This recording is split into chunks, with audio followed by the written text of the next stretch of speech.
Hey folks, welcome back to Only Best Fantasy Novels. My name is Robin, and today the Lit RPG Rampage continues with the second book in the Dungeon Crawler Carl series, Carl's Doomsday Scenario. And with this one, the training wheels come off and the real action can begin. This is also the book where I made the switch from ebook to audiobook, and audiobook is the only way to experience these books. Like without argument. I'll get into that in a bit though. What is this book even about? So in this book, level 3 of the dungeon is now open, and Carl and Donut find themselves in a devastated town. Um, they're sucked into this mystery that's ongoing, and yeah, as if that's not bad enough. Like Dungeon Crawler World might be peak intergalactic entertainment when it's happening, but for them it's a scramble for survival, one that is becoming rapidly more treacherous with each passing day. So like first and foremost, I have to talk about the difference between the ebook and the audiobook. Like the ebook is good. I had a really good time with the ebook in the first one, but oh my god, the audiobook for this series, like Jeffy is just completely blows it out the water. If I'd known that there's like the voice that he does for Carl is pretty much Kronk from The Emperor's New Groove, and he has this really like Princess Donut's voice is just peak. Like between the two, like I can't describe how much my enjoyment of this book and this series is amplified by the way he narrates this thing. Like it's on an entirely different level. Like this book made me realize why audiobooks are so popular. Like before this, I've done audiobooks, but mainly because of Star Wars and mainly because they incorporate like the VFX and that kind of stuff. But this book, like I can't. This is easily like the best audiobook experience I've ever had. It was wild. And if this is what they're all like, I may be a little more open to doing audiobooks in the future. It's not my preferred format, but for this series in particular, I definitely will continue with audiobook. Like this book, especially because of the way it's narrated, like it just continues the fun of the first book, even as the situation that they're in becomes quite a bit darker. Like I mentioned in my talk on the first book, like how surprised I was by the horror element of it, and this one we do see that incorporated a bit more. Like the situation that they find themselves in this one is pretty dark. There's a very twisted quest or situation that they find themselves involved in, and it has quite calamitous consequences. But by the name of the title of the book kind of gives you a hint of where all of this is headed. The But I think my favorite part of like what goes on in this book is just the way it really kind of examines Carl's and Donut's dynamic. Like at the end of the day, when this all started, Donut was Carl's ex-girlfriend's cat that he was just sitting for while she was off on vacation. Like there's not really any love lost between them. He did, or so it seemed. And this book, because of that, like it, they've always kind of had this vibe that they're more allies that are thrown together as compared to a team who wants to be together. And this book kind of marks that turning point in that relationship.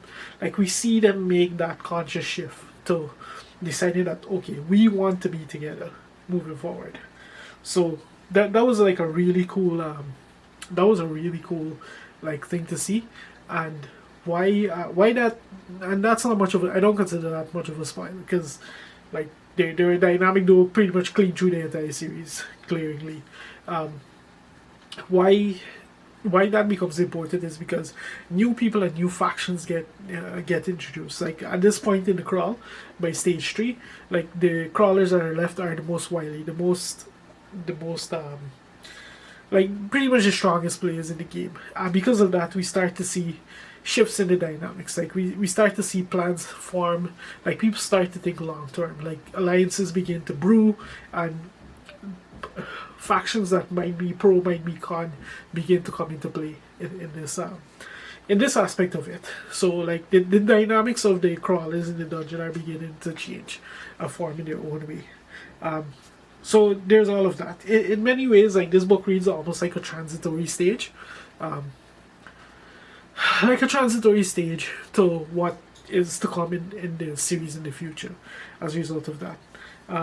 All that being said, like, we do see multiple plot threads play out over the course of this book, and in some ways that's almost to its detriment. Like, this book, the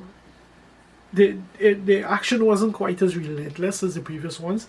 There is more of a slow burn mystery to what's going on. And in addition to that, like, I personally wasn't super fascinated by the setting that they find themselves in.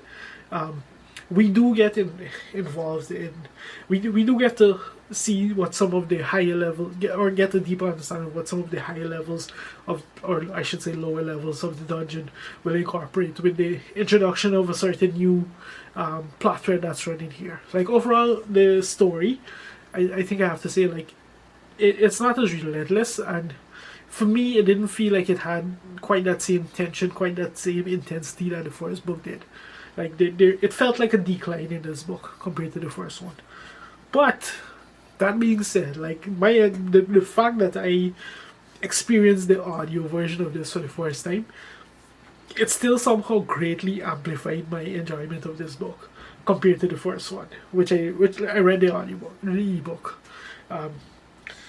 So yeah, there is all of that goes on in this book. Like, I did mention the horror element of it, but like in this one, we get like a bit of a twist to we get a bit of a twist to things. Like, in addition to like just the rampant death that we've seen so far, we get we get a first-hand taste of exactly what the life of the average crawler means to the average citizen when a certain situation plays out, and we see how just drastically different it's handled compared to what the average crawler goes through.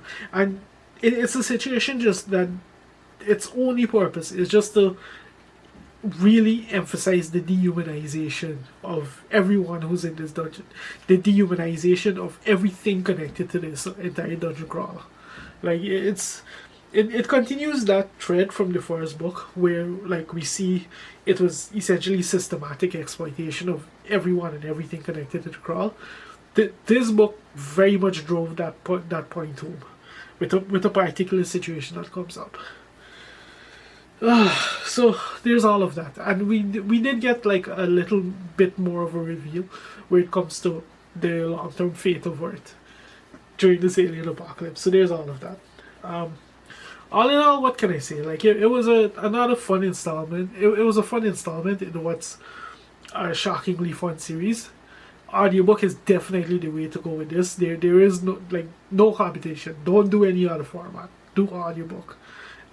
I don't think I don't there's absolutely no way I would have enjoyed this book as much if I'd done the ebook as compared to the audiobook. Like, the voices and the narration are just absolutely top tier. So yeah, let's see if the third can keep the momentum going.